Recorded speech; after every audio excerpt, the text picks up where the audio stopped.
मनुष्य जन्म पाया राधा कृष्ण नाम लिया।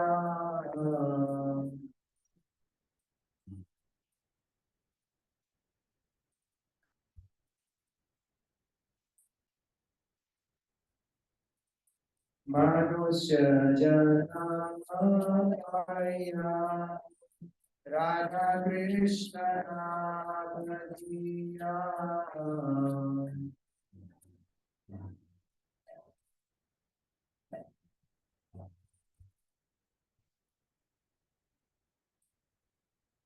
जानिया सुनिया देश भाई मोह।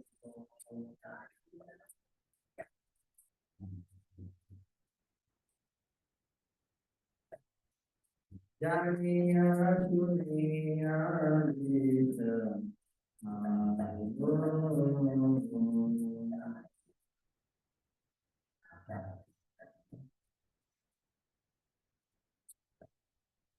दोनों के रखते मन हरि नाम संकीर्तन।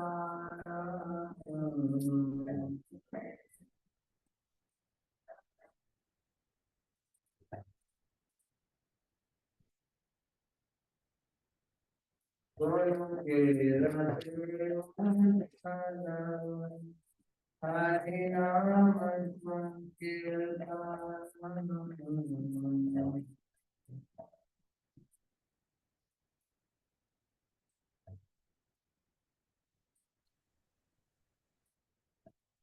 रति न जतिनों के निधान।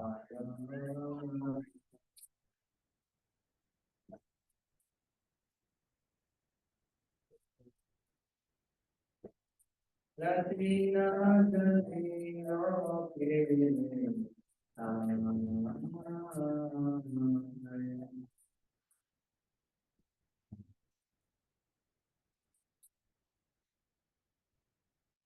संसार विचार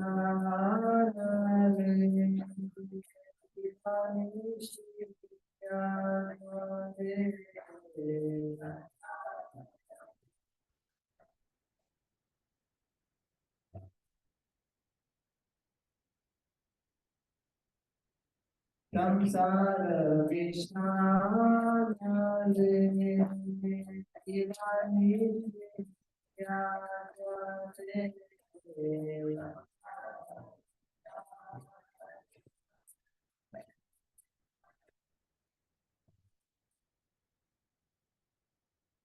बुराई से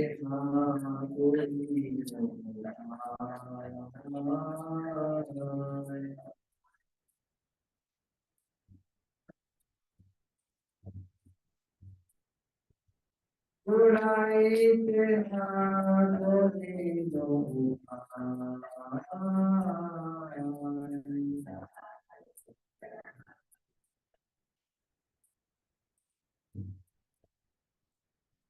राजेंद्र नंदन देवी सखी सोच से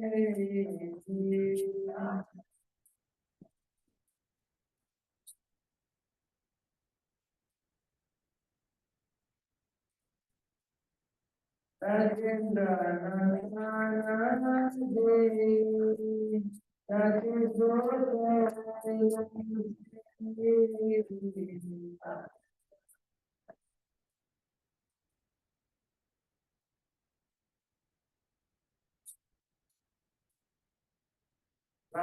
राम होय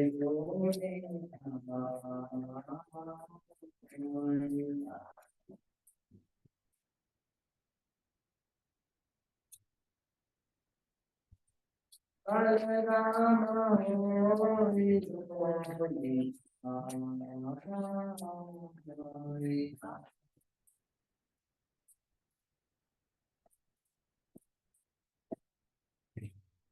दीनहीन दासीनो हरि नाम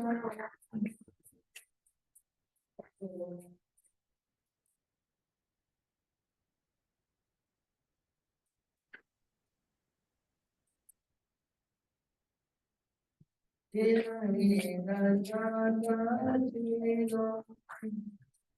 Rama,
Hare Krishna, Hare Krishna, Krishna Krishna, Hare Hare, Hare Rama,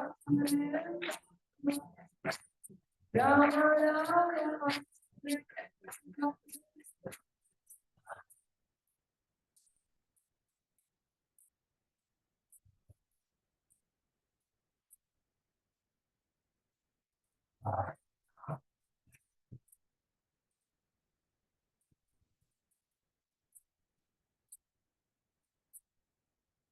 Hare Krishna, Hare Krishna, Krishna Krishna,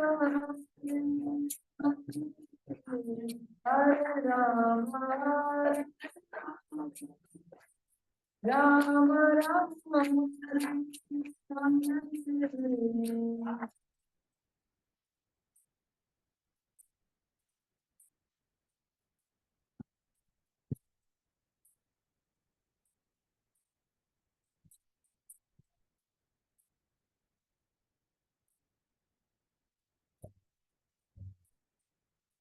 Hare Krishna, Hare Krishna, Krishna Krishna, Hare Hare, Hare Rama, Hare Rama,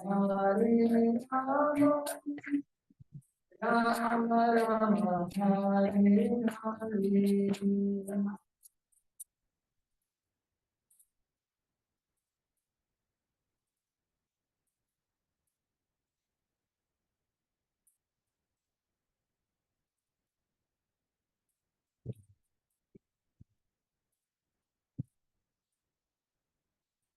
Hare Krishna, Hare Krishna, Krishna Krishna, Hare Hare, Hare Rama, Hare Rama, Rama Rama, Hare.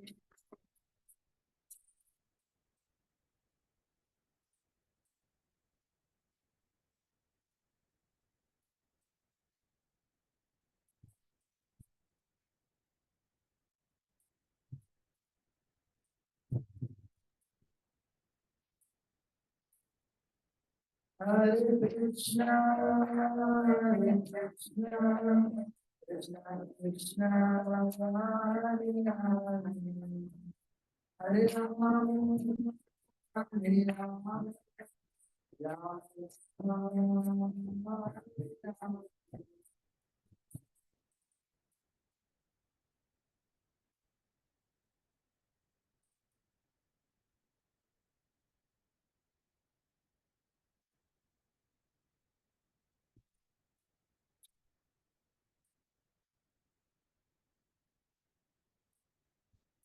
Krishna,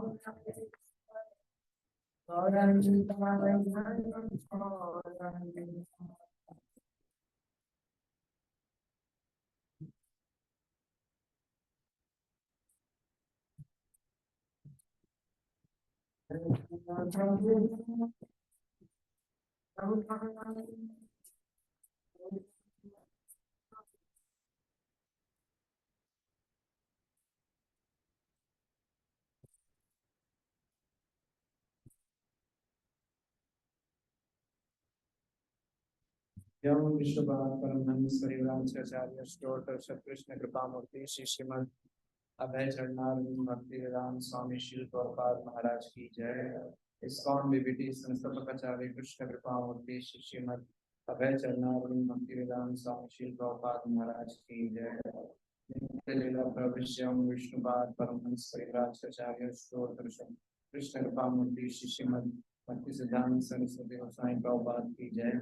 अनंत कोटि वैष्णव भक्तवृंद की जय। रामाचार्य श्री हरिदास ठाकुर की जय।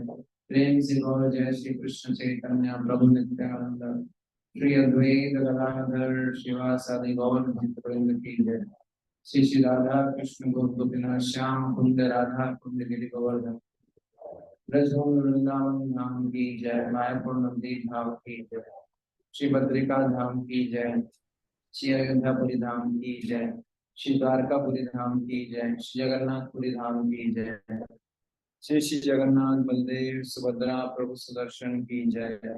गंगा माई यमुना माई की जय। वृंद देवी तुलसी महारानी की जय। श्री हरिनाम संकीर्तन की जय। हरे कृष्ण महामंत्र की जय। श्रीमद् भागवतम पुराण की जय। श्रीमद् भगवद गीता यथारूप की जय। श्रील प्रभुपाद दिव्य ग्रंथ वितरण की जय। श्रील प्रभुपाद दिव्य प्रचार कार्यक्रमों की जय। सभी एकत्रित भक्तों की जय जयकार हो हरे कृष्ण।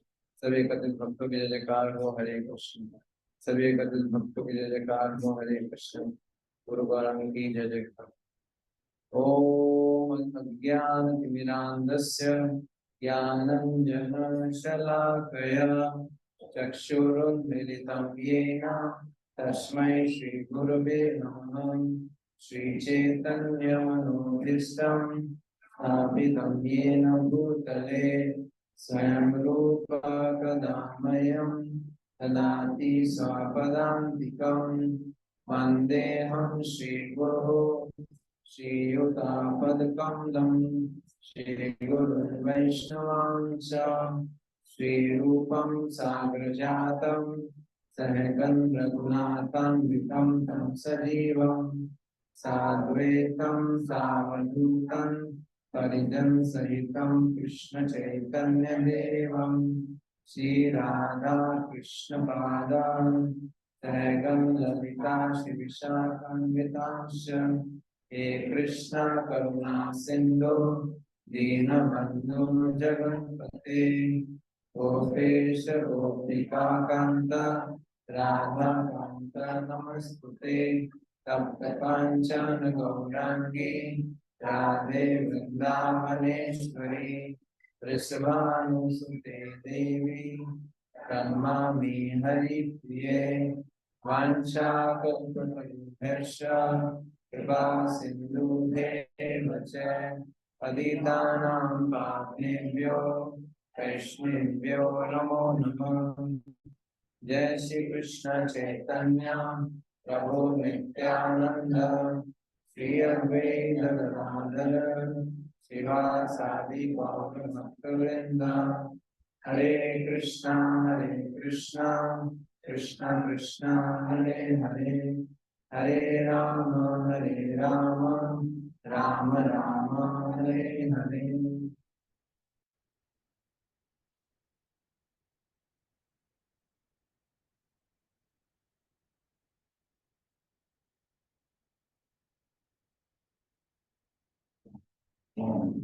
हरे कृष्ण।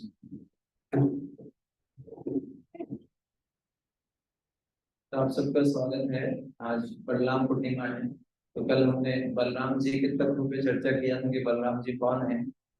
आज हम लीला पे चर्चा करेंगे। बहुत सारी लीलाएं हैं, लेकिन हम एक विशेष लीला पे चर्चा करेंगे जो है प्रलंबासुर वध। प्रलंबासुर की ही क्यों मैं ले रहा हूँ, क्योंकि प्रलंबासुर जो है श्रील भक्ति विनोद ठाकुर महाराज चैतन्य शिक्षा अष्टक में जितने भी असुर हैं कृष्ण लीला में, वो हमारे हृदय के अनर्थों को बताते हैं। तो उसमें से जो है वो ये जो असुर है, इसके बारे में बताते हैं कि ये जो प्रलंबासुर है, ये के बारे में बताया कि जो पूजा लाभ प्रतिष्ठा की भावना होती है, या दूसरे शब्दों में कुछ कुछ जगह आचार्य लोग ऐसे ही बताते हैं कि काम वासना, इसको भी रिप्रेजेंट करता है प्रलंबासुर।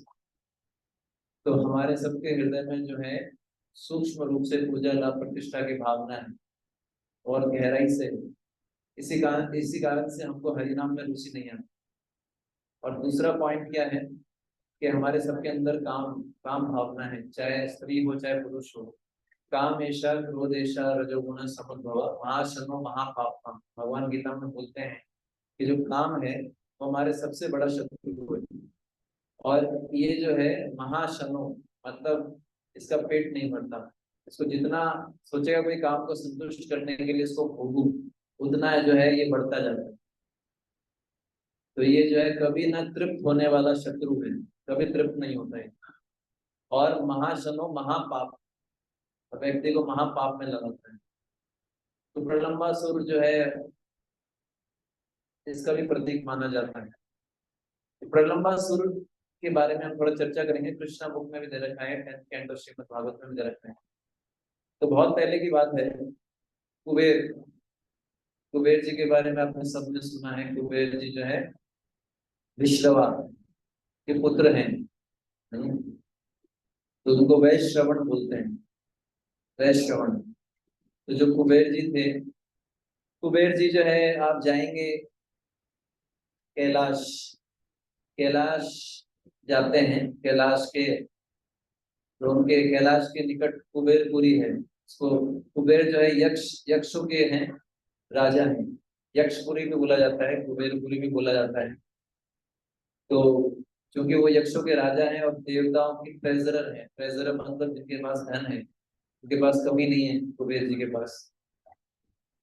तो ये जो कुबेर हैं, ये जो इनकी जो यक्षपुरी थी, इसमें एक उद्यान था, उन्होंने एक गार्डन बना रखा, बहुत सुंदर गार्डन बना रखा था। महाभारत में वर्णन आता है, इसका नाम था सौगंधिक, सौगंधिक वाटिका। वाटिका मतलब गार्डन। और यहाँ पर एक बार भीम भी गए थे। थोड़ी देर 1000 पत्तों वाला कमल जब डिमांड किया गया था द्रौपदी के द्वारा, एक बार भीम भी गए, फिर उनका यक्षों से लड़ाई भी हुआ थी। तो महाभारत में वर्णन आता है कि इसका नाम है सौगंधिक वाटिका। बहुत सुंदर सुंदर जो है पुष्प फूल लगा रखे हैं उस वाटिका में, बहुत सुंदर महक भी आती है। और कुबेर जी अपने यूज के लिए उसको यूज, कुबेर जी के जो वर्शिपेबल डिटी है वो कौन है? शिव भगवान शिव। तो शिव जी की जो है उपासना करते हैं, तो उन्होंने जो है अपने लिए गार्डन बनाया। तो जो गार्डनिंग करते हैं उन्हें पता है कि गार्डनिंग करना जो है इतना आसान कार्य नहीं, बहुत ध्यान रखना पड़ता है। और बहुत मेहनत के बाद घास उगाना भी बहुत मुश्किल कार्य है, फूलों की तो बात छोड़िए। अगर किसी को घास भी उगाना है तो उसको 6 महीना कम से कम ध्यान रखना पड़ेगा, लगातार पानी देना पड़ेगा। और घास का भी खर्चा आता है, 5-7 हजार की तो घास ही आ जाती है। फिर उसको रेगुलर पानी देना पड़ता है, तब वो एकदम ग्रीन, जैसे कारपेट कारपेट ग्रास बोलते हैं। तो घास उगाना भी बहुत मुश्किल काम है, तो फूल उगाना इतना आसान कार्य नहीं। तो कुबेर जी ने ऐसा बहुत सुंदर गार्डन मेंटेन कर रखा था। और वो, अब प्रॉब्लम क्या होता था कि उस गार्डन में जो है गंधर्व अप्सराएं भी आती थी, और वो जो है उनको आवश्यकता पड़ता था तो फूल तोड़ के ले जाते थे। और जब कुबेर जी को जरूरत पड़ती थी तो उनको फूल नहीं मिलते थे। ऐसा एक बार नहीं हुआ, ऐसा अनेक बार हुआ है। तो कुबेर जी को बहुत क्रोध आता था, तो वो टॉलरेट करते थे। लेकिन एक बार कुबेर जी को जो है जब देखा उनको फूलों की आवश्यकता थी, अब वाटिका जो है, कुबेर जी ने एक गार्ड भी रखा था। वाटिका कोई हर कोई नहीं आ जाए, लेकिन फिर भी जो है फूल जो है लोग चोरी करके ले जाते थे, अप्सराएं, गंधर्व और भी। तो कुबेर जी ने बहुत क्रोध के अंदर आके श्राप दे दिया। क्या श्राप रखा? ऐसा बोल दिया कि जो भी इस वाटिका में आएगा और फूल तोड़ेगा, है ना, वो असुर बन जाएगा। अब कोई भी हो सकता है, जो आएगा और प्रवेश किया और फूल तोड़ा, वो जो है क्या बनेगा? असुर बन जाएगा। ठीक है ना, ये कंडीशन रखी है उन्होंने। पर प्रॉब्लम क्या था, उन्होंने जो है कहीं लिखा नहीं। कहीं जैसे कोई रूल होता है, जैसे आप देखते हैं trace passers will be prosecuted लिखा होता है। बिना अधिकृत अगर आप प्रवेश करते हैं किसी की प्रॉपर्टी में तो क्या होता है? आपको दंड दिया जाता है। ठीक है ना। बिना, आप ट्रेन में ट्रेवल करते हैं, किसी की सीट पर बैठ जाएंगे तो आपको उठना पड़ेगा, नहीं तो फिर जो है दंड मिलेगा पेनल्टी के रूप में। कैसे?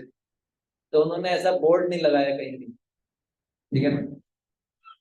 तो किसी को पता नहीं था, केवल जो लोग वहां उपस्थित थे उन्हीं को पता था कि ऐसा श्राप है। तो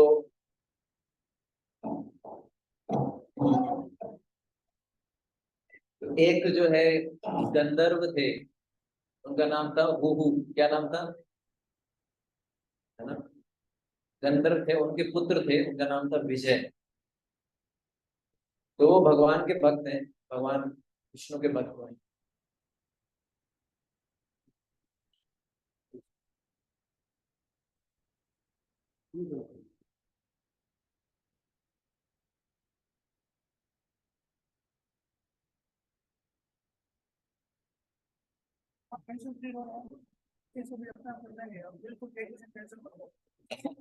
ठीक है। तो मैं कहा था, हाँ, तो वो भगवान का भक्त था विजय। तो विजय आया, अब वो तो भगवान की पूजा के लिए फूल चाहता। एक्चुअली क्या है कि भगवान की पूजा जब शुरू करते हैं, जो अर्चा विग्रह की सेवा करते हैं, उनको पता है कि भगवान के सबसे ज्यादा भगवान खुश होते हैं ताजे ताजे फूल, उस मौसम के फूल अगर भगवान को अर्पित किए जाए। भगवान कृष्ण जो है उनको गहने वहने पसंद नहीं है।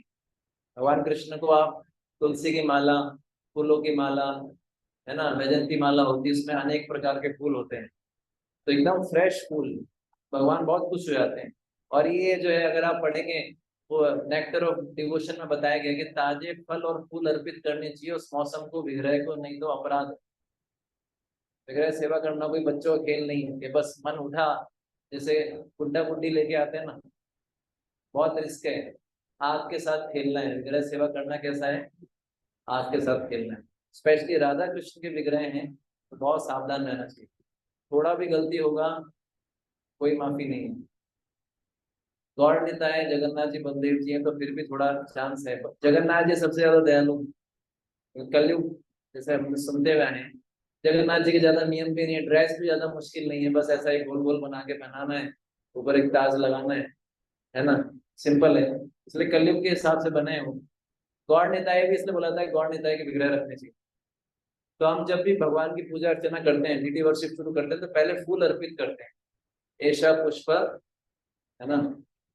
और फिर अलग अलग विग्रह का मंत्र है, जैसे क्लीम कृष्णाय नमः, ऐसा पुष्पा श्री राम राधिकाय नमः, ऐसा पुष्पा क्लीम बलदेवाय नमः, ऐसा पुष्पा, जो भी विग्रह है उनका मंत्र है ऐसा पुष्पा बोलते हैं। और अगर अनेक पुष्प हो तो ऐसा पुष्पाणी, ऐसे ही हर चीज के लिए होता है ऐसा, है ना। रूप है ऐसा करके, ऐसा दीपा। तो सबसे पहले जब पूजा शुरू करते हैं तो भगवान को कुछ पुष्प अर्पित करने चाहिए, उसके बाद पूजा शुरू करनी चाहिए, ये नियम है। तो वो भगवान की पूजा के लिए फूल लेने आया था, उसको दिखा के बहुत अच्छा गार्डन है, अच्छे है। तो फिर वो जो है घुस गया अंदर, उन्होंने फूल तोड़ लिया और उनको श्राप के बारे में पता नहीं था। अच्छा, फूलों का जो है इसमें कोई प्रॉब्लम नहीं था, कुबेर जी को इसमें कोई प्रॉब्लम नहीं था कि भगवान कृष्ण की पूजा के लिए कोई फूल लगाते जाए। कुबेर जी को इसमें प्रॉब्लम था कि कोई अपनी गर्लफ्रेंड को देने के लिए फूल ले जाए। कि अप्सराएं आती थी, उनका भी वही सिस्टम था भाई। गंधर्व और जो भी है, श्री गंधर्व ही गंधर्व अप्सराएं, उनका तो ये है ना, वो अपने लिए फूल लेके, तो ये भगवान को अर्पित होना चाहिए। आपने वो कविता पढ़ी है बचपन में, ये वो एक कविता हमने हिंदी में पढ़ी थी, हे माली, सुनिए ना, वो जो तुम मुझे उस पद पे फेंक देना जहाँ पर अनेक वीर गुजरते हैं। तो फूल की जो है जीवन की श्रेष्ठता क्या है कि भगवान के चरणों में अर्पित हो जाए। उस पेड़ का भी लाभ है, उस फूल का भी लाभ है। तो कुबेर जी को जो है उन्होंने श्राप तो दे रखा था, श्राप यूनिवर्सली वो है, चाहे कुबेर जी सामने रहे नहीं थे। तो जैसे ही जो है इसने फूल तोड़ा, उसको श्राप लग गया, श्राप लगते ही जो है वो असुर का रूप ले लिया। तो इसमें कुबेर जी की गलती ये थी कि उन्होंने कोई बोर्ड नहीं लगाया, कुछ मार्क नहीं लगाया। इससे पता होता अगर बाहर चेतावनी, चेतावनी 33 किलो वोल्ट, यहाँ हाथ ना लगाए, होता है ना रेलवे स्टेशन पे लिखा होता है, या बोर्ड घर के बाहर लिखा होता है तो कुत्ते से सावधान। तो थोड़ा सावधान रहता है व्यक्ति कि भाई कुछ आराम से। पर उनके पास कोई बोर्ड नहीं था तो असुर बन गया। असुर बनते ही उसने जो है कोलाहल करना शुरू कर दिया, अपना जो है तांडव मचाना शुरू कर दिया। बड़े परेशान हो गए कौन, इनको पता लगा, इन तक न्यूज पहुंची कुबेर जी के पास। तो कुबेर जी सोचे ये असुर कहाँ से आ गया। फिर वो शिव जी के पास गए। शिव जी ने बोला तुम्हारे तुम्हारे कारण ही इसकी ये हालत हुई। तुमने श्राप रखा था, ये गंधर्व का लड़का था, कुहू गंधर्व का, इसने फूल तोड़ा और ये असुर बन गया। तो बोले अब क्या होगा। तो कुबेर को जब पता लगा तो कुबेर जी ने फिर जो है वो, उसने क्षमा याचना किया, मुझसे गलती हो गया, मैं तो भगवान की सेवा के लिए लड़ा था। तो कुबेर जी ने बोला कोई बात नहीं, तुम्हारा जो है उत्थान किसके हाथों से होगा, बलराम जी के हाथों से होगा। भारतवर्ष में जब बलराम जी प्रकट होंगे, तो ये करके जो है फिर वो बहुत बुद्धिमान असुर था। वो सीधे जो है कहाँ बलराम जी प्रकट होने वाले वहां चला गया। और पीछे घटनाक्रम में चल रहा था कि कंस जो था, जिसके अंदर 10,000 हाथियों का बल था, वो दिग्विजय पे निकला था। जो भी असुर मिलता उसको हराता, उसको अपनी पार्टी में शामिल कर लेते, है ना। ऐसे करके इसने जो है कई लोगों को भेजा था। तो ये प्रलंबासुर भी कंस ने उनको भेजा था, कहाँ पर, कंस ने बोला कि जाओ वृंदावन जाओ, और जो है मतलब कृष्ण को मारने का प्लान था। लेकिन ये जो प्रलंबासुर था ये बहुत बुद्धिमान था। प्रलंबासुर को पता था कि कृष्ण बड़ा खतरनाक है, इनसे दूर रहना है। तो वो प्रलंबासुर ने ऐसा उनको बहुत प्रॉमिस किया, चिंता मत करो, मैं दोनों को लेके आ जाऊंगा, मैं कृष्ण को ले आऊंगा, ऐसा करके। और प्रलंबासुर ने बहुत ध्यान रखा कि भाई मेरे को कृष्ण से दूर रहना है। पर अगर मैं किसी तरीके से बलराम जी को किडनैप कर लूं, पकड़ के ले जाऊं मथुरा तक, तो कृष्ण को पीछे पीछे आना पड़ेगा। और फिर जो है कृष्ण एक बार मथुरा आएंगे तो फिर इनका ऐसा प्लान था कि आगे जो है उनका वध कर देंगे, ऐसा करके। तो ये तो वो जो है मथुरा से वृंदावन, मथुरा से वृंदावन ज्यादा दूर नहीं है, आप गए में तो मथुरा से वृंदावन जाता है। तो उस समय जो है दोपहर का समय था, और भगवान अपने ग्वाल बालों के साथ गाय चरा रहे थे। गाय अपना चर रही थी, ठीक है। और बच्चे लोग जितने भी ग्वाल बाल थे सब खेल रहे थे। तो पहले जो है भगवान गेम्स खेलते हैं, बहुत सारे गेम खेलते हैं। तो जैसे अब उसको पता नहीं हमारे यहाँ क्या बोलते हैं, तो ऐसा होता है ना, जैसे कि बताओ मेरे हाथ में क्या है ना, अगर सही उत्तर दिया तो सही उत्तर दिया तो गिफ्ट है ना, या और गलत उत्तर दिया तो पनिशमेंट। तो ऐसा करके गेम खेलते थे ग्वाल बाल। तो भगवान कृष्ण जो थे वो बहुत ही चालाक थे और बहुत ही ज्यादा जिद्दी थे, वो मानते नहीं थे किसी की बात। तो भगवान के अलग अलग ग्वाल बाल थे, तो एक ग्वाल बाल थे उनके, उन्होंने जो है ऐसे हाथ में कुछ, उनके हाथ में आंवला का फल था, उन्होंने ऐसा पकड़ा, बोलो मेरे हाथ में क्या है। बलराम जी से पूछा, क्योंकि उन्हें पता था कि कृष्ण जो है वो तो नटखट है, वो सुनने वाले नहीं है। तो कृष्ण बोलने लग गए, बोले नहीं नहीं मैं बताऊंगा, मैं बताऊंगा, मैं बताऊंगा। जो छोटे बच्चे जिद्दी करते हैं ना, तो उन्होंने बोला नहीं नहीं नहीं, तुम गड़बड़ करोगे खेलने में, मैं तुमसे नहीं पूछ रहा, मैं बलराम जी से पूछ रहा हूँ। तो ऐसे करके कृष्ण और बलराम जी, कृष्ण बोलने लगे नहीं नहीं मैं बताऊंगा। कृष्ण क्या करते थे कि एक्चुअली वो बताते थे, और वो गलत भी होता था तो बोलते थे देखो ये तुम्हारा आंवला जो है ये सड़ा हुआ है, जैसे उनके हाथ में आंवला था। तो बात को इधर उधर घुमाते थे, मतलब वो हार मारने पे भी अगर वो गलत बताते थे तो भी वो बात मानते नहीं थे, बहुत ज्यादा जिद्दी करते थे। तो जो ग्वाल बाल था वो, उन्होंने पूछा ही नहीं, बलराम जी से पूछा। तो इस तरीके से वो अनेक अनेक प्रकार के गेम खेलते थे, छुपन छुपाई भी खेलते थे, छुप जाते थे, ढूंढना होता था।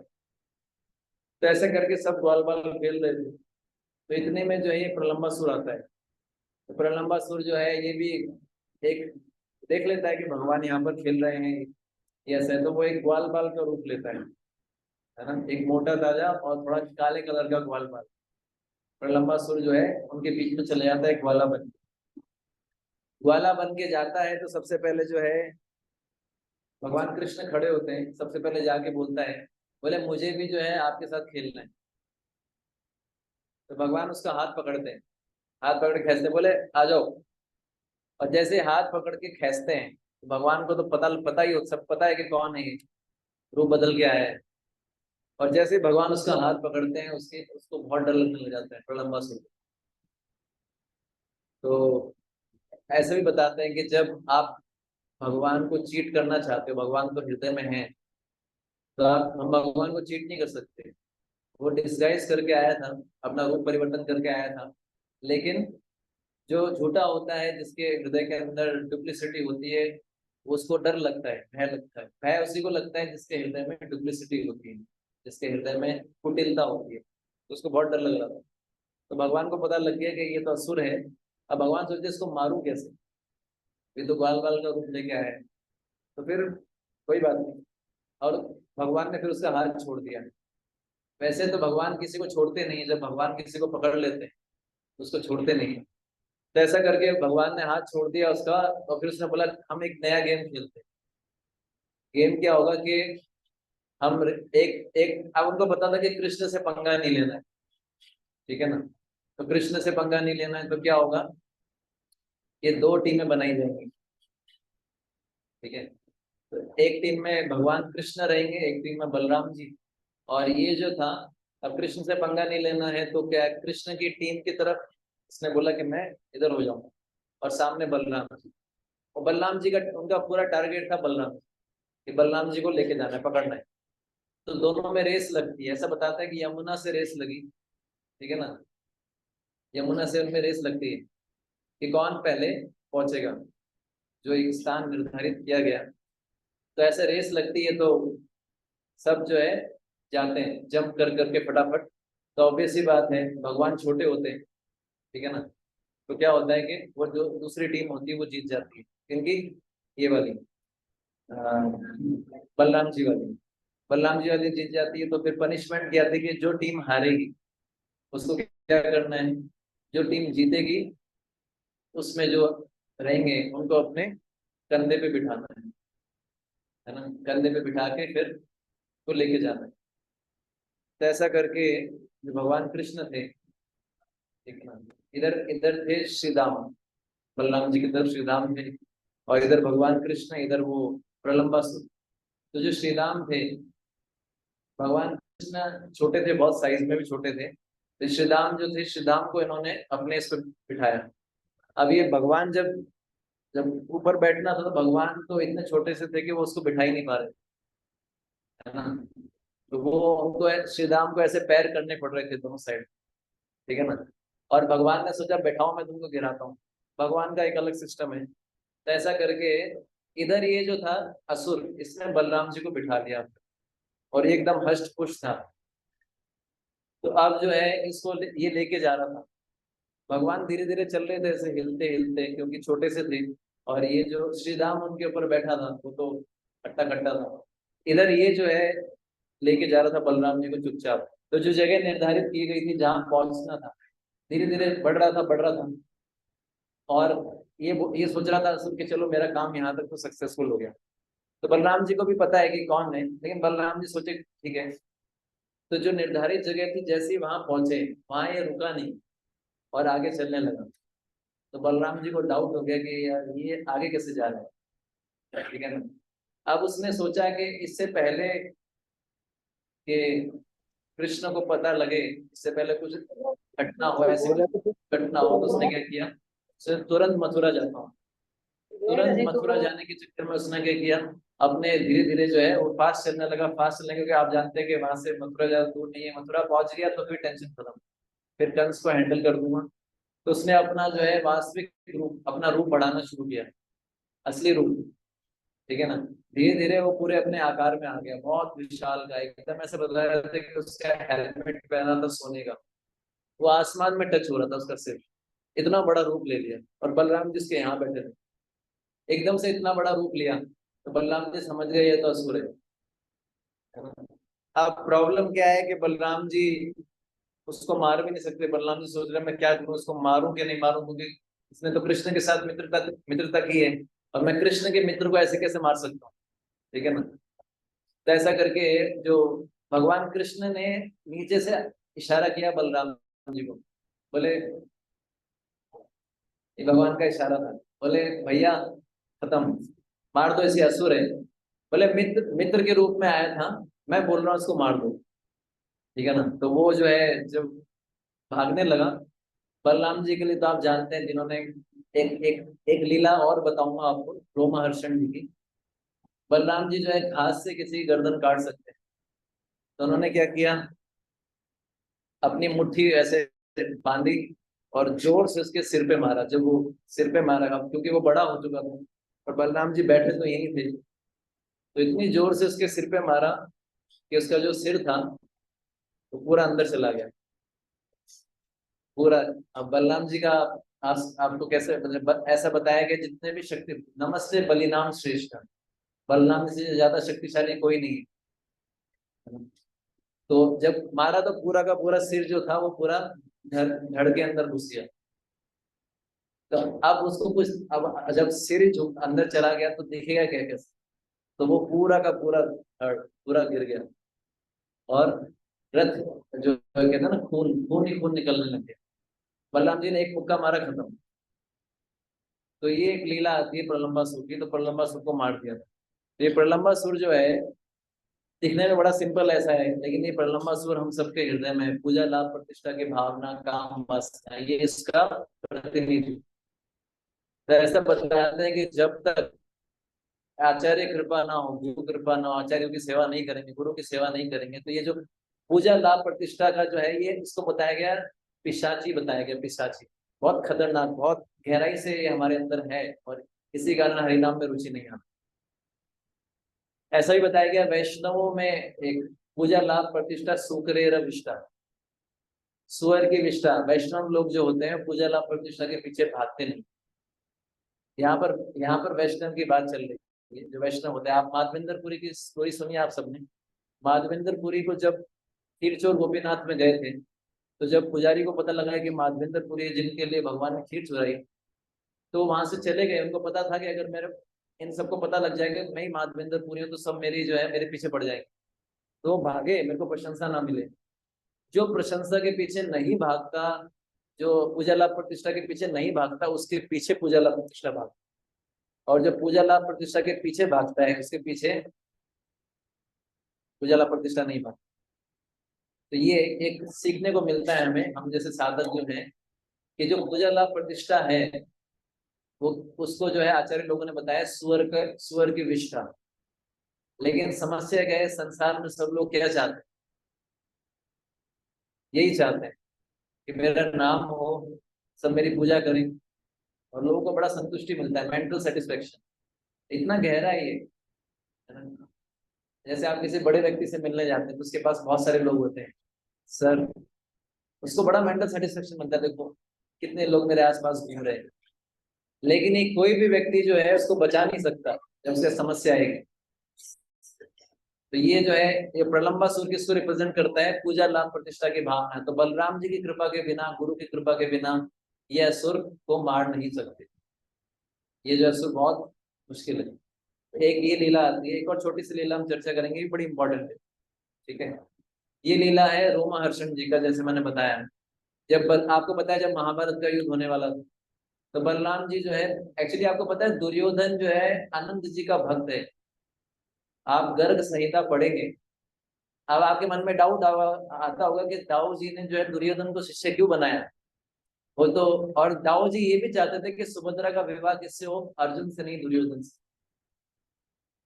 ऐसा क्यों चाहते थे, क्योंकि गर्ग संहिता में मेंशन्ड है कि दुर्योधन जो है दाऊ जी का, आनंद जी का भक्त है। ये दुर्योधन जो है, ये भक्त है जो दुर्योधन बन के आया है, इसका वर्णन आता है गर्ग संहिता में। कौन कौन से असुर क्या है सबका वर्णन है, सब वर्णन आता है। तो ये जो मैं ये इसलिए बता रहा था क्योंकि जब बलराम जी को पता लगा कि मेरे को युद्ध करना पड़ेगा और दुर्योधन मेरे को बोलेगा कि भाई आप एक पार्टी चुनो।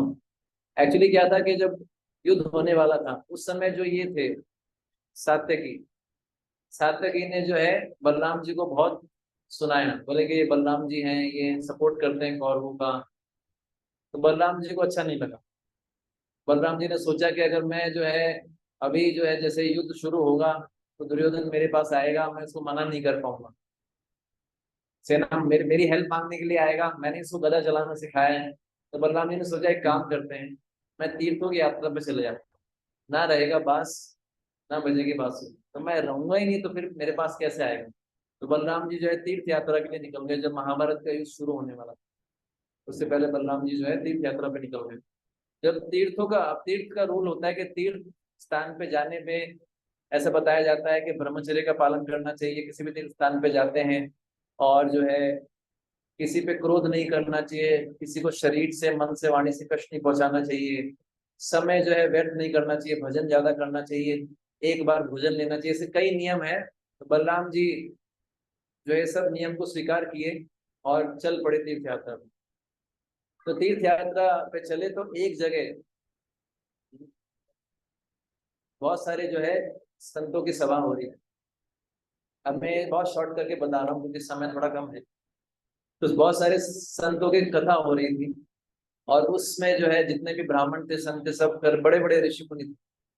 और जब बलराम जी एंटर करते हैं, बलराम जी एंटर करते हैं तो सब लोग जो है वो क्या होते हैं, खड़े होकर उनको सम्मान देते हैं, प्रणाम करते हैं, ठीक है। लेकिन जो कथा कर रहे होते हैं उनका नाम होता है रोमहर्षण सूत। तो ये जो रोमहर्षण जी होते हैं, ये व्यास आसन पे बैठे होते हैं। और बलराम जी जब आते हैं तो ये खड़े नहीं होते, सब लोग उनको सम्मान देते हैं, बलराम जी को खड़े होकर प्रणाम करते हैं, ये खड़े नहीं होते। तो बलराम जी को बड़ा गुस्सा आता है।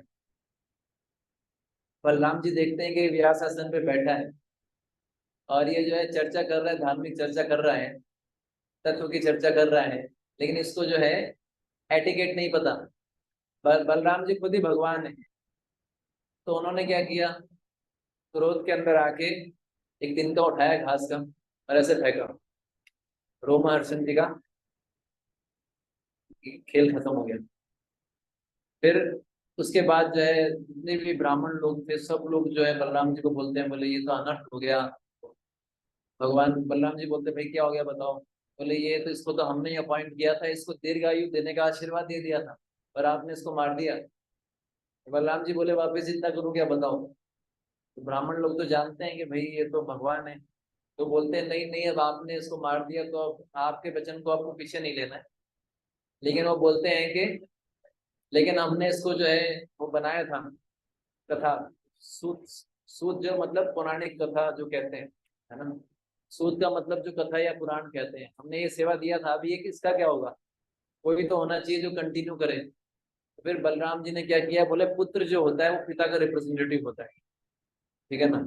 फिर इनसे जो है आप देखते हैं कि उनके जो पुत्र थे, बलराम जी ने, उनके पुत्र थे, उनको जो है पूरा का पूरा जो उनका अपने जो है बोला कि आपको सारा ज्ञान हो जाए। बलराम जी, उनके जो पुत्र थे, उनको पूरा ज्ञान प्राप्त हो गया, उन्होंने फिर कथा किया। लेकिन इससे एक बहुत सुंदर शिक्षा मिलती है। शिक्षा ये मिलती है, ये प्रैक्टिकल उदाहरण है कि मान लीजिए कोई वरिष्ठ वैष्णव आते हैं, कोई वरिष्ठ वैष्णव आते हैं, कोई सन्यासी हैं या गुरु महाराज हैं, इस लेवल के वैष्णव आते हैं, और अगर हम व्यास आसन पे बैठे हैं तो हमको क्या करना चाहिए, ये इससे सीखने को मिलता है। तो अगर जैसे मान लीजिए कोई बहुत सीनियर डिवोटी आते हैं, सन्यासी हैं, तो सबसे बेस्ट तो ये है कि हमको उठ के प्रणाम करना चाहिए। लेकिन वो आगे से बोल देंगे कि मत उठो। एक बार मेरे साथ मेरा एक प्रैक्टिकल अनुभव है। मैं उज्जैन में लेक्चर दे रहा था, उज्जैन टेम्पल में। तो लेक्चर देते देते जो है मेरे को ध्यान ही नहीं रहा, एकदम से भक्ति प्रेम महाराज आ गए। और भक्ति प्रेम महाराज चुपचाप आए, मतलब महाराज जो है एकदम वैसे ही बहुत पतले से हैं, एकदम से आके विग्रह के पास आ गए। और वो तो मेरा जो है सौभाग्य था कि मेरा गर्दन में मैं थोड़ा ऐसा करके देखा तो मैंने कहा भक्ति प्रेम महाराज। तो ऐसा बताया गया अगर कोई वरिष्ठ वैष्णव आते हैं तो हमको क्या करना चाहिए, अपना उनको जो है वो प्रणाम, जो व्यास आसन पे बैठे हैं उनके लिए भी ये सन्यासी हैं, गुरु हैं, वरिष्ठ वैष्णव हैं, तो उनको प्रणाम करना चाहिए। वो बोलेंगे मत करो, लेकिन हमको अपना ड्यूटी करना चाहिए। अगर वो बोलते हैं फिर भी मान लीजिए हम प्रणाम नहीं कर सकते, तो उनका अभिवादन करना चाहिए बैठे बैठे। क्या हम सबका सौभाग्य है कि हमारे बीच में परम पूज्य या परम श्रद्धेय जो है श्रीमान प्रभु जी या महाराज जी आए हैं, तो हम एक बार हरे कृष्ण महामंत्र बोल के उनको उच्चारण करें। जब कोई सम्मानीय व्यक्ति आता है तो ऐसे कम से कम मुंह से उद्बोधन कर देना चाहिए। आपने एक और छोटा सा वीडियो देखा होगा, ये बड़ा इंटरेस्टिंग है। राधे श्याम प्रभु लेक्चर दे रहे थे, ये जीबी की बात है, वाड़ा के। और परम पूज्य राधानाथ स्वामी महाराज चुपचाप आके, महाराज ने उत्तरी ऐसा डाल रखा था, चुपचाप आगे क्या है ना, आगे बैठ गए। राधे श्याम प्रभु लेक्चर दे रहे हैं, उनके गुरु महाराज लेक्चर में बैठे हैं। एकदम से राधे श्याम प्रभु की नजर पड़ी, आप अभी भी वो वीडियो है, आप डालना Radhe Shyam Prabhu praying paying officials to his holiness Radhanath से, तुरंत राधे श्याम प्रभु जम करके प्रणाम किया। वैसा कैसे है। तो हम देखते हैं ये वैष्णव सदाचार, ये बड़ा इंपॉर्टेंट, वैष्णव एटिकेट, ये छोटी छोटी चीजें हैं। प्रणाम करना, कोई सीनियर भक्त मिलता है, ऐसे एक भक्त मेरे को बता रहे थे कि अगर हम सन्यासी को प्रणाम नहीं करते उस दिन फास्टिंग करना चाहिए। पहले मैं प्रणाम इसलिए करता था कि फास्टिंग करनी पड़ेगी, इसलिए प्रणाम कर लो कि भाई आज भोजन नहीं मिलेगा, प्रणाम कर लो, फास्टिंग करनी पड़ेगी। तो ये वैष्णव सदाचार है, इसको ध्यान रखना चाहिए कि कोई भी वरिष्ठ भक्त जब आते हैं तो अगर सबसे बेस्ट है कि हम उठ के प्रणाम करें, उनका अभिवादन करें। अगर ये संभव नहीं है तो मुख से उनका स्वागत करें। तो इस तरीके से जो है हम सीखते हैं इस लीला से कि वो प्रवचन कर रहे थे लेकिन उन्होंने जो है बलराम जी को प्रणाम नहीं किया, तो बलराम जी सिखा रहे हैं कि एटिकेट, आदर जरूर फॉलो करना चाहिए। तो ये एक लीला है बलराम जी की जिससे हम ये सीखते हैं। इसके अलावा ऐसा बताते हैं, मैं परम पूज्य गौर गोविंद स्वामी महाराज बता रहे थे कि बलराम जी जो है हल धारण करते हैं और कृष्ण जो है बांसुरी धारण करते हैं। ऐसा क्यों? बहुत सुंदर उत्तर दिया उन्होंने। वो बताते हैं कि बलराम जी जो है, गुरु का कार्य क्या है, हल से क्या होता है, खेत के अंदर क्या करते हैं, जो जो क्या बोलते हैं, खरपतवार, उसको बाहर निकालना, उसके खेती करते हैं ना, उसको उर्वर मतलब उसको फिर उसमें फसल उगे उसके लायक बनाते हैं। तो हमारा जो हृदय है वो अनर्थों से क्या भूषित है, बंजर बंजर हो चुका है। तो इसलिए जो है साधना भक्ति का प्रोसेस के थ्रू गुरु क्या करते हैं, उसको उर्वर बनाते हैं, या बोल सकते हैं कि उसके अंदर फर्टिलाइजेशन, कल्टीवेट करते हैं। कल्टीवेट करने के लिए क्या चाहिए, कल्टीवेशन, या उसको बोलते हैं कर्षण, संकर्षण। कर्षण का मतलब होता है बलपूर्वक खींचना, कर्षण। तो इसलिए बलराम जी जो है वो, जो गुरु का काम क्या है, साधना भक्ति के नियमों के द्वारा डिसाइपल्स का हृदय शुद्ध करना। तो हल की आवश्यकता होती है कल्टीवेशन करने की। समझ में आया? कृष्ण बांसुरी क्यों धारण करते हैं? क्योंकि जब कोई साधना भक्ति के प्रोसेस को पालन करता है, साधना भक्ति मतलब इच्छा करे ना करे 16 माला करनी है, इच्छा करे ना करे, प्रयास करना है कि मंगल आरती में उठे, इच्छा करे ना करे, 4 नियम पालन करना है। मतलब साधना भक्ति के स्तर पे इच्छा नहीं करती, पर हमको करना होता है। पर जब करते रहते हैं तो फिर दूसरा स्तर कौन सा आता है? रागानुगा। रागानुगा का मतलब क्या है? आपके अंदर से इच्छा करेगी। अभी जब करने की इच्छा करती है अंदर से नहीं, पर अगर मोबाइल चलाने की बात की जाए तो बहुत इच्छा करती है।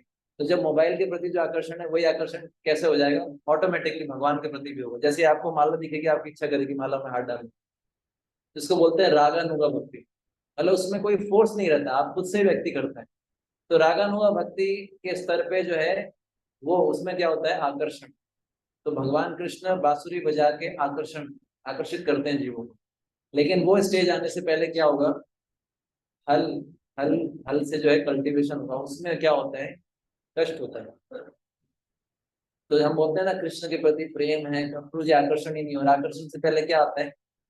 कल्टीवेशन। तो बलराम जी के पास हल है, तो कृष्ण से पहले बलराम, पहले गुरु, और फिर आते हैं भगवान कृष्ण। तो इसलिए जो है ये काम कौन करते हैं? बलराम। तो ये जो है ये 2 लीला हैं। इन 2 लीलाओं के माध्यम से हमको बहुत सारी और भी बहुत सारी शिक्षाएं हैं बलराम जी के चरित्र से। तो जब आप इसका वर्णन पढ़ते हैं बलराम जी का, जैसे मैंने बताया था आपको कल, प्रभुपाद जी ने बोला था Krishna is black Balram, Krishna is black Balram, Balram is white Krishna. तो जब कल हमने चैतन्य चरितामृत का श्लोक पढ़ा था ना कि कृष्ण का दूसरा देह है कौन? बलराम। तो कृष्ण और बलराम में कोई फर्क नहीं है, बस केवल कलर का फर्क है। और बलराम जी का स्वभाव है थोड़ा शांत है, और कृष्ण का स्वभाव क्या है? नटखट वाला है। तो बलराम जी के 3 नाम दिए थे गर्गाचार्य जी। एक है संकर्षण, एक है बलदेव, एक है राम। ये 3 नामों का इंपॉर्टेंस है, ये भी थोड़ा इंपॉर्टेंस को चर्चा करना। संकर्षण का मतलब क्या होता है? कर्षण का मतलब होता है बलपूर्वक खेचना, ठीक है ना? इसको बोलते हैं लोकोमोशन, इंग्लिश में बोलते हैं कर्षण, ठीक है। संकर्षण है ना, तो इसको बोलते हैं कि अच्छी प्रकार से खेचना। अब इसके पीछे क्या रहस्य है? संकर्षण नाम क्यों दिया? तो जैसे हम कृष्ण लीला में पढ़ते हैं कि आपको पता है कि भविष्यवाणी हुई थी कंस कंस वाली कि 8वां पुत्र मारेगा। तो वसुदेव जी जो हैं वो उसको प्रॉमिस करते हैं कि मैं एक एक पुत्र ला के दूंगा, चिंता मत कर। तो जब पहला पुत्र होता है तो वसुदेव जी ला के देते हैं किसको? कंस को, ठीक है। तो कंस जो है, अब कोई ईमानदार व्यक्ति होता है, उससे बेईमान व्यक्ति का भी हृदय पिघल जाता है। कंस बोलता है यार ये ईमानदार है, अपने बच्चे को लेकर आए, चलो ठीक है चला आप जाओ वापस, कोई बात नहीं, इससे मुझे खतरा नहीं है। ये तो पहला है। लेकिन तभी तभी कौन आते हैं? नारायण नारायण। अब नारद मुनि का लॉजिक देखो आप, बड़ा खतरनाक। नारद मुनि उसको बताते हैं, बोले ये तो वो पहला पुत्र है, मुझे से खतरा नहीं है। बोले तुम बुद्धू हो कंस, तुमको पता नहीं। बोले देवताओं की गिनती उल्टी होती है, ठीक है ना? तो हम समझ गए ना। जैसे अगर आप कहीं से काउंटिंग शुरू कीजिए, 1 2 3 4 5, ठीक है ना, 6 7 8, तो मैं तुम मान रहे हो ये पहले नंबर का है, लेकिन देवताओं की गिनती अगर यहाँ से शुरू हुई तो 8वें नंबर का कौन हुआ? कंस जो है। मतलब उसमें लिखा है, ऐसा श्लोक आता है, देवता वामनो गति, वाम गति मतलब लेफ्ट। तो कंस ने बोला सही बोला है, ये तो हो सकता है। तो उसके बाद कंस जो है उसको गुस्सा आता है, बोले वापस लाओ उसको। फिर पकड़ के वो 6 जो है असुर है उनका, एक्चुअली ये जो 6 पुत्र थे ये मैंने बताया था, ये 6 असुर हैं। ये 6 जो है हमारे अंदर के क्या है? अनर्थ हैं। सो हमने कल बताया था। तो फिर जो है बलराम जी का प्राकट्य होता है। तो जब बलराम जी का प्राकट्य होता है तो सबसे पहले किसके गर्भ में आते हैं? देवकी के गर्भ में। पर इनको कहाँ जाना होता है? रोहिणी के गर्भ में जाना होता है। तो नॉर्मल नियम क्या है? बिना शरीर परिवर्तन किए गर्भ परिवर्तन हो सकता है क्या? बिना देहांतर गर्भांतर हो सकता है क्या? आज तक हुआ है किसी नॉर्मल बच्चे के केस में? बलराम जी जो है पहले ऐसे व्यक्तित्व हैं बिना देहांतर के गर्भांतर हुआ, मतलब इस गर्भ से निकाला उस गर्भ में ट्रांसफर किया, शरीर बदला नहीं बलराम जी ने। बलराम जी इसलिए जो है भगवान जो है जन्म कर्म क्षय में दिव्य, ऐसा कोई सामान्य बच्चे के लिए होता है तो इधर पता लगा अरे देवकी का गर्भ ही कहाँ गया, तो ऐसा तो नहीं, देव सबको ऐसा लगा कि देवकी का गर्भपात हो गया, लेकिन वो बलराम जी को ट्रांसफर कर देते हैं। इसलिए जब बलपूर्वक उनको ले जाया गया रोहिणी के गर्भ में, इसको बोला गया है संकर्षण, इसलिए बोला जाता है क्या, संकर्षण, बलपूर्वक लेके गए। दूसरा जो है इनका नाम गया बलदेव। तो बलदेव का मतलब क्या है, समस्त आध्यात्मिक बल के स्रोत हैं बलराम, ठीक है ना। बलदेव बलभद्र। अब यहाँ पर बल का मतलब ये नहीं कि भाई जिम के अंदर जाओ, जिम के अंदर जाओ बॉडी वॉडी बनाओ, ये भी बल है लेकिन ये शारीरिक बल है। यहाँ पर जो बल की बात की जा रही है वो आध्यात्मिक बल। आध्यात्मिक बल कैसा होता है कि वो बड़े बड़े लोगों को झुका देता है। प्रहलाद महाराज में शारीरिक बल था या आध्यात्मिक बल था? हिरण्यकशिपु को झुकाया कि नहीं झुकाया? एक तथाकथित व्यक्तित्व हुए हैं हमारे समाज में, उन्होंने बोला था कि गीता पढ़ने से बढ़िया फुटबॉल खेलो, क्योंकि आपके पास बल नहीं होगा तो आप कुछ कर नहीं पाओगे, है ना। लेकिन हम देखते हैं कि अगर कोई भगवान पे किसी का शरणागति है, प्रहलाद महाराज का उदाहरण से हम देख सकते हैं कि प्रहलाद महाराज के पास बहुत बल नहीं था, उन्होंने क्या है बस उनकी शरणागति थी, तो भगवान ने उनको हिरण्यकशिपु को मरना पड़ा। तो यहाँ पर ऐसा कोई नहीं बोल रहा कि शरीर का ख्याल नहीं रखना चाहिए या बिल्कुल कमजोर रहना चाहिए, लेकिन आध्यात्मिक बल ज्यादा होता है। आध्यात्मिक बल किससे आता है, बलराम से। तो समस्त आध्यात्मिक बल के स्रोत हैं और बलराम, इसलिए बोला था बल देव। तीसरा है राम, ठीक है ना। तो जब हम बोलते हैं, हम बोलते हैं राम, तो वो क्या है, राम नहीं है, वो राम। जो राम बोलता है वो 16 अक्षर नहीं है ना, 16 अक्षर बोलता ही नहीं। हरे कृष्ण महामंत्र वो शॉर्ट, हरे कृष्ण कृष्ण कृष्ण हरे हरे, हरे राम राम राम हरे हरे, आपने 16 शब्द बोले नहीं। हरे राम, हरे राम, राम क्या है, राम और राम में फर्क है कि नहीं? एक में लगता है हलन, राम, एक है राम, राम। मंत्र क्या है, रा, ए पे डंडी देखिए ना, आपने डैश देखा है, रा म, समझ में आया प्रोनाउंसिएशन का। ये तो ये नाम है इसलिए बच गए हम लोग, अगर ये मंत्र होता तो आपको पता है ना, निद्रासन, इंद्रासन की जगह निद्रासन क्या हो गया था। अगर मान लीजिए अगर इस मंत्र में ये हरे कृष्ण महामंत्र नाम ना होता, अगर मंत्र होता, तो हमारे उच्चारण का हमको दुष्परिणाम भी भुगतना पड़ सकता था। तो राम का मतलब है जो आध्यात्मिक आनंद देता है, सुख देता है, आध्यात्मिक आनंद।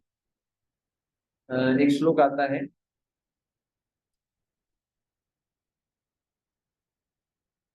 मेरे को अभी श्लोक याद नहीं आ रहा। रमन्ते योगिनो अनंते सत्यानंद चिदात्मति इति राम पादनेषु परम ब्रह्म अभिधीयते। कि जो बड़े बड़े अध्यात्मवादी होते हैं वो बहुत तपस्या करते हैं, पर उनको ऐसा सुख मिलता है जो तपस्या करने वाले नहीं करने वालों को भी नहीं मिलता। क्यों कर पाते हैं? क्योंकि उनको आध्यात्मिक सुख मिल रहा है। जन्माष्टमी में हम लोग व्रत करते हैं, है ना, उससे क्या मिलता है, आध्यात्मिक सुख मिलता है। नाम जब करते हैं तो तपस्या करते हैं, तो आध्यात्मिक आनंद क्या है, राम। हरे कृष्ण महामंत्र में होता है हरे कृष्ण कृष्ण कृष्ण हरे हरे, हरे राम राम राम हरे। यहाँ पर हरे शब्द का अर्थ है श्रीमती राधा रानी, जो अपने भक्तों के कष्टों को हर लेती हैं। हरा, हरे, जब आ को बोलते हैं तो ए हो जाता है, जब किसी को बुलाते हैं ना तो क्या बोलते हैं, ए। तो हरे, हरा से क्या हो गया, हरे। कृष्ण शब्द का अर्थ है जो अब जो भौतिक संघर्ष में जीव उनको उन संघर्ष से बाहर निकालते हैं, उसको बोलते हैं कृष्ण। और कृष्ण का एक अर्थ है सर्व आकर्षक। और राम शब्द का अर्थ क्या है, आध्यात्मिक आनंद देने वाला, इसलिए बोला जाता है नित्यानंद, है ना। इसलिए बोला गया है आध्यात्मिक आनंद किससे मिलता है, बलराम से। आध्यात्मिक सुख इसलिए बोला जाता है राम। तो राम जो शब्द आता है हरे कृष्ण महामंत्र में वो बलराम जी के लिए भी है वो भगवान रामचंद्र जी के लिए भी प्रयुक्त होता है। तो ये दोनों के लिए या भगवान कृष्ण के लिए भी प्रयुक्त होता है, अगर इसको अलग अलग दृष्टि से देखें। गौड़ीय वैष्णव आचार्य बोलते हैं कि हरे कृष्ण महामंत्र में जो राम शब्द है वो भगवान कृष्ण के लिए है। ठीक है, ये समझ में आया। तो इस प्रकार से प्रभुपाद जी ने बताया। एक बार प्रभुपाद जी ने पूछा,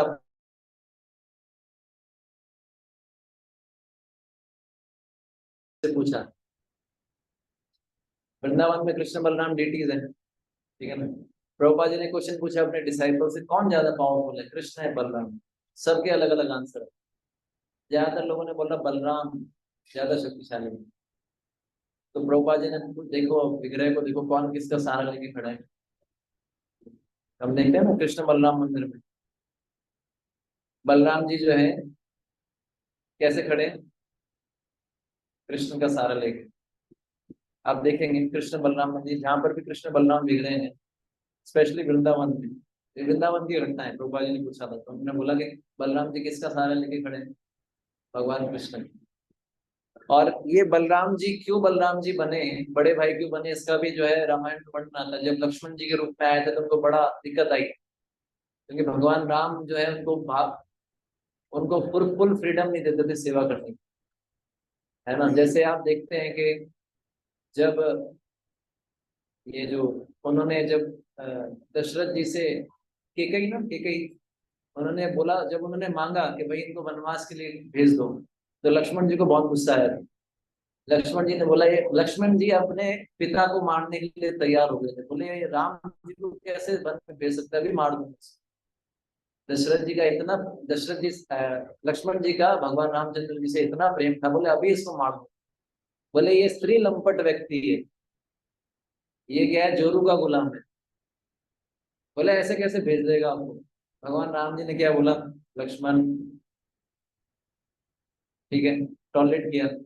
उसके बाद जब वो सीता जी वाला जो घटना होता है, जब वो सीता जी उनको, जब वो लक्ष्मण रेखा बना, आपको पता है वो जब भगवान राम बोलते हैं कि इनकी रक्षा करना है, कहीं जाना नहीं है, और सीता जी इतना हैवी बोलती है लक्ष्मण जी को, क्या क्या नहीं बोलती लक्ष्मण जी को। बोले तुम्हारी दृष्टि तो मेरे पे है ना, तुम तो चाहते हो कि राम जी, मतलब राम जी, वो चिल्लाए ना, वो हिरन चिल्लाया था, सीते सीते। सीता जी ने बोला जाओ लक्ष्मण जाओ, रक्षा करो उनकी। तो बोले कुछ नहीं है, उनको कोई मार ही नहीं सकता। तो फिर सीता जी ने ऐसे ऐसे टॉन्ट कसे लक्ष्मण जी को कि लक्ष्मण जी को जाना पड़ा छोड़ के, जबकि भगवान राम ने क्या बोला था, जाना नहीं। अब इधर से तो सुनना पड़ा इनको। और जब इधर गए तो भगवान राम ने डांटा, बोले तुम क्यों आए, किसके आगे से आए थे। तो लक्ष्मण जी को बहुत गुस्सा आया, लेकिन क्या, लक्ष्मण, ऐसी कई घटनाएं। तो लक्ष्मण जी ने बोला इस बार छोटा बना, बड़ा समस्या हुई है ना, अगली बार बड़ा बन के आऊंगा, तब मैं अपने हिसाब से सेवा कर पाऊंगा। तो फिर वो जब बड़ा बन के आते हैं तो भगवान कृष्ण जो है, उसमें भी भगवान कृष्ण बोलते हैं कि आप तो मेरे से बड़े हैं, मैं आपकी सेवा कैसे ले सकता। हालांकि वो भगवान की सेवा करते हैं। भगवान बलराम जी हर प्रकार से भगवान कृष्ण की सेवा करते हैं। जैसे कि शांत रूप में आप जानते हैं, मैंने बताया था भगवान की चप्पल जो है बलराम जी का विस्तार है, भगवान के पैड बलराम जी का, भगवान का छाता बलराम, भगवान के कपड़े, भगवान का जनेऊ, सब बलराम जी हैं। मैंने बताया था मंदिर जो होता है वो भी बलराम जी का एक्सटेंशन है, जो भी है मैंने कल बताया। तो ये शांत रस में सेवा किया। फिर बलराम जी जो है कभी कभी दास्य भाव में भी सेवा करते हैं, एक भगवान के चरण भी दबाते हैं, ठीक है ना। फिर बताया गया है कि क्या होता है, शांत दास से साखे। बलराम जी मित्र मित्र व्यवहार तो करते हैं, मित्र भी हैं। वात्सल्य भाव से आप जानते हैं बड़े भाई हैं, तो पिता जैसा, मतलब ख्याल रखने वाला भाव है। और इसके अलावा एक जो विशेष चीज, पता नहीं आपको पता है कि नहीं, बलराम जी जो है माधुर्य भाव में भी भगवान कृष्ण की सेवा करते हैं। अनंग मंजरी ना, अनंग मंजरी, राधा रानी की बहन है अनंग मंजरी, मंजरी के रूप में भी बलराम जी सेवा करते हैं। तो वो हर रस में सेवा कर रहे हैं भगवान के, माधुर्य भाव में भी, प्रेमी प्रेमिका के भाव में भी, वात्सल्य भाव में बड़े भाई के रूप में, बड़ा भाई मतलब पिता की तरह, और मित्र भी है कृष्ण के, और क्या है, सेवक भी है, और शांत रूप से भी सेवा कर रहे हैं। तो बलराम जी दिखाते हैं कि भैया इससे बेस्ट सेवक कोई नहीं हो सकता, बलराम जी से बेस्ट सेवक कोई नहीं है। सेवा करना सीखना है तो बलराम से सीखना पड़ेगा कैसे सेवा करना। ठीक है, तो ये भगवान सिखा रहे हैं, इसलिए बोला जाता है सेवक भगवान। जैसे मैंने कल बताया था कि गुरु जो होते हैं भगवान की सेवा करना सिखाते हैं, इसलिए गुरु का सम्मान हम से करते हैं भगवान के समान, है ना। यस्य प्रसादात भगवत प्रसादो यस्य अप्रसादात न गति कुतो। तो गुरु को प्रसन्न किया भगवान प्रसन्न हो गए, गुरु को अप्रसन्न किया तो भगवान अप्रसन्न हो गए। इसलिए जो है ये स्पिरिचुअल लाइफ का क्राइटेरिया। ठीक है, इसके अलावा एक और लीला चर्चा करना था लेकिन उसमें अभी टाइम है नहीं। तो दुर्योधन था, एक तरफ हम देखते हैं दुर्योधन, एक तरफ था द्विविद, द्विविद वानर जिसका भी बलराम जी ने जो है वध किया था। तो ये दुर्योधन जो था, ये दोनों एक्सट्रीम कैरेक्टर है। जो द्विविद था वो क्या था, वो राम जी के काल में, जो रामायण का जो समय था, द्विविद जो है भगवान राम के प्रति उनकी श्रद्धा थी। लेकिन द्विविद जो था उनका प्रॉब्लम किससे था, लक्ष्मण जी से। और ये जो है धीरे धीरे उनके, क्योंकि ये जो द्विविद था ये भक्त था भगवान का, लेकिन चूंकि उसने बाद में असुरों का संग किया था, तो ये द्विविद जो था उसके मन में बलराम जी के प्रति क्या आ गया था, द्वेष भावना। तो इसलिए आप जब देखते हैं जब बलराम जी रास लीला करते हैं अपने गोपियों के साथ, ये वर्णन है कृष्णा बुक में, तो ये द्विविद वो गोरीला आता है वहां पर और बलराम जी के कपड़े फाड़ देता है, बहुत परेशान करता है। गोपियों जो गोपियां होती है, बलराम जी की अलग गोपियां हैं, उनको अश्लील इशारे करता है, बहुत परेशान करता है। तो ये बलराम जी उसका वध कर देते हैं बाद में। तो एक तो ये द्विविद था जिसका भगवान राम से बहुत आसक्ति था, लेकिन लक्ष्मण या बलराम जी से क्या था, द्वेष। एक तरफ हम देखते हैं दुर्योधन जो अपने आप को गुरु भक्त कहता था, लेकिन कृष्ण से क्या था, द्वेष। तो दोनों केस में काम नहीं बनेगा। दो तरह के आपको साधक मिलेंगे, एक तो गुरु गुरु बहुत करेंगे, गुरु गुरु गुरु, है ना, लेकिन कृष्ण भजन ज्यादा नहीं करेंगे, काम नहीं बनेगा। एक दिखेंगे जो कृष्ण कृष्ण कृष्ण, गुरु नहीं, उनका भी काम नहीं बनेगा। ताते कृष्ण भजे करे गुरु र सेवन, माया जाल छूटे पावे कृष्ण रस। इसलिए दोनों काम करने, क्योंकि कृष्ण को हमारी सेवा की आवश्यकता नहीं है। कृष्ण लक्ष्मी सहस्त्र सप्त संभ्रम सेव्य मानम गोविंदम आदि पुरुषम तमहम भजन। सहस्त्र लक्ष्मियां सेवा करने के लिए खड़ी है, हमारा नंबर आएगा क्या, हम बहुत अच्छी सेवा करते हैं लक्ष्मी की तुलना में। करोड़ों लक्ष्मियां लाइन बना के खड़ी हैं, हमको सेवा मिले। भगवान कृष्ण को हमारी सेवा नहीं चाहिए, लेकिन गुरु को चाहिए। जिसको सेवा चाहिए उसको हेल्प करेंगे, वो उसका आशीर्वाद मिलेगा। हम इस लायक नहीं है कि कृष्ण की डायरेक्ट सेवा कर सके। इसलिए हर जगह देखिए आप, जब भोग अर्पण करते हैं तो पहला मंत्र किसका होता है, गुरु का होता है। आरती करते हैं तो हम आरती नहीं करते, हम गुरु को असिस्ट करते हैं। ऐसा लगता है कि हम आरती कर रहे हैं, लेकिन हम ये मानते हैं कि गुरु आरती कर रहे हैं, हम तो गुरु को असिस्ट करते हैं। इसलिए गुरु जी का फोटो लगा दो हर काम में। आप कोई भी कार्य ले लीजिए, उसमें जो है हम गुरु की सेवा, गुरु के द्वारा जो सेवा मिलती है उसको करने हैं, उनको हेल्प करना, इसी से हमको कृपा मिलती है।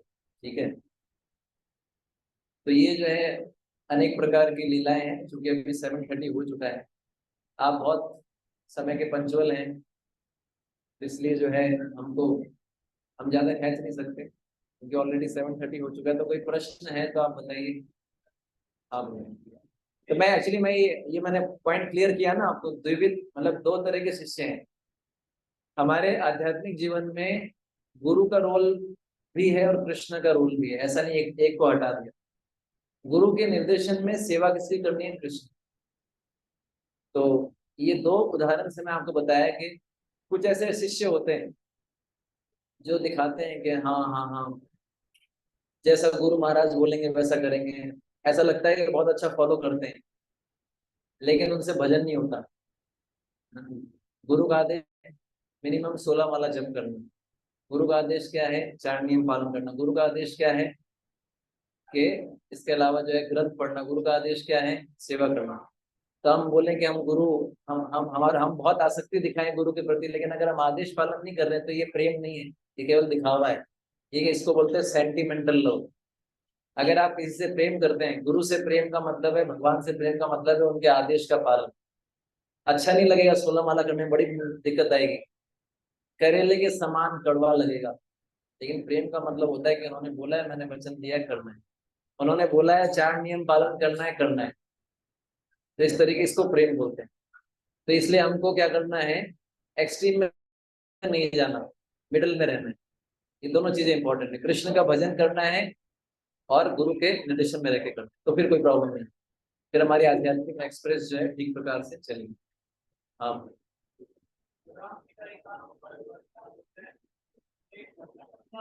भद्र शब्द का अर्थ होता है, इसको वैसे सभ्य व्यक्ति बोला जाता है। भद्र मतलब शालीन। बलराम जी जो है, कृष्ण जो है नटखट है, परेशान करने वाले हैं। बलराम जी शांत स्वभाव के हैं, वो ज्यादा किसी को परेशान नहीं करते। मतलब जैसे आप देखते हैं भगवान कृष्ण जो है वो, जैसे हम ये जो हमने लीला पढ़ी प्रलंबासुर की चर्चा की, भगवान कृष्ण जो है उसमें चीटिंग करते थे गेम में। जब उसमें छुपना होता था, आंखें बंद करनी होती थी, तो भगवान कृष्ण ऐसे करते थे, कौन कहाँ छुप रहा है, ऐसे। तो मतलब भगवान थोड़े नटखट स्वभाव के, मतलब आप समझ रहे हैं ना, परेशान करना, टॉन्ट करना। चैतन्य महाप्रभु भी ऐसे ही थे, है ना। और दूसरी तरफ हम देखते हैं बलराम जी जो है शांत स्वभाव के, किसी को आगे से परेशान नहीं करते, थोड़े सीरियस रहते हैं। कृष्ण हमेशा जो है थोड़ा नटखट वाला स्वभाव, तो उसको बोलते हैं भद्र। भद्र मतलब शालीन, सभ्य, शालीन, या जो है शांत रहने वाला है, ऐसा बोल सकते हैं। बलभद्र, बलदेव, बलराम। और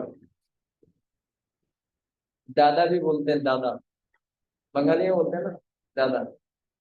दादा मतलब बड़ा भाई, तो दादा भी बोलते हैं। और दाऊ जी तो नाम है ही, दाऊ जी तो नाम है ही। पर गर्गाचार्य जी ने 3 नाम दिए थे, बलभद्र, है ना, या बलदेव बोल सकते हैं, बलभद्र, बलदेव, संकर्षण और राम।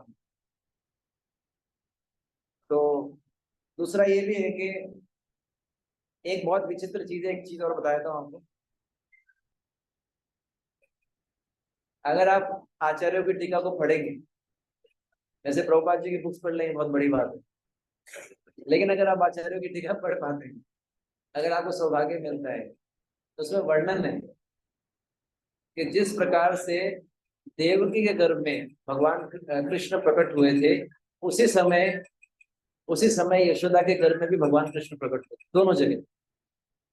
और जब नंद महाराज, सॉरी, वसुदेव जी भगवान कृष्ण को लेके जा रहे थे टोकरी में, तो वो जो देवकी के गर्भ से जो कृष्ण प्रकट हुए उनको लेके गए। फिर ये कृष्ण जो यशोदा के गर्भ में जो कृष्ण थे उनसे एक हो गए। समझ में आ रहा है आपको? ये थोड़ी टेक्निकल चीज है, इसलिए मैंने बताई नहीं, मुझे पता था समझ में नहीं आएगा। ऐसे ही बलराम जी जो है वो दोनों के गर्भ में आए थे, रोहिणी के गर्भ में भी प्रकट हुए थे और देव के गर्भ में भी प्रकट हुए थे। लेकिन जब उनको ट्रांसफर किया गया योग माया से, तो ये जो बलराम थे, ये देखा होगा ना कि, आपने देखा होगा ऐसे दिखाते हैं ना कि भगवान अपना विस्तार करते हैं, 1 से 4 रूप हो गए, वापिस उनको समेट लेते हैं, ये वैसा ही है। तो दोनों जगह बलराम जी आए थे, ये आचार्य लोग लिखते हैं, बहुत गहरी बात है।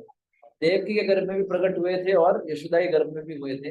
लेकिन देवकी वाले जो बलराम जी थे, उनको योग माया जो थी वो गर्भ से निकाल के जब रोहिणी के गर्भ में उनको डाला, तो दोनों बलराम एक हो गए। ये समझ में आया? दूसरा ये भी बताया जाता है कि जो बलराम जी हैं, आप देखेंगे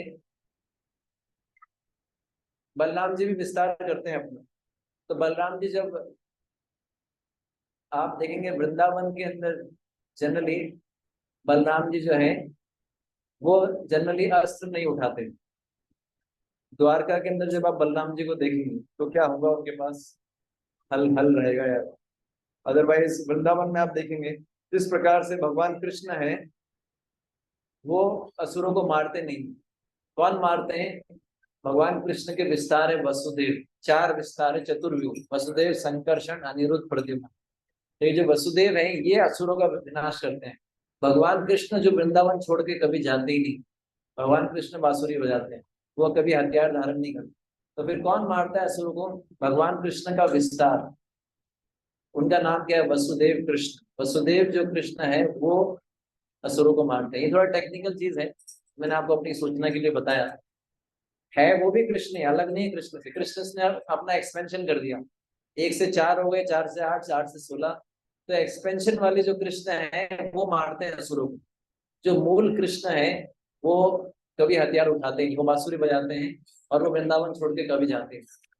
तो बलराम जी जब तक व्रज में थे वृंदावन में, उन्होंने कभी कोई हथियार नहीं उठाया।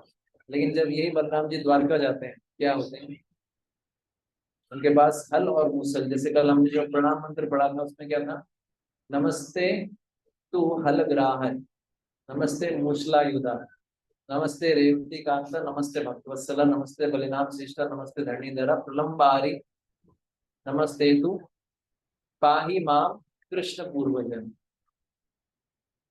ये बलराम जी का प्रणाम मंत्र है। तो ये जो है ये बलराम जी की विशेषता है। और बलराम जी को जीवों का आचार्य बताया गया, जैसे मैंने कल भी बताया। इसलिए बलराम जी से प्रार्थना करना चाहिए, और बलराम जी से प्रार्थना करने से विशेष लाभ है। बलराम जी नित्यानंद प्रभु से।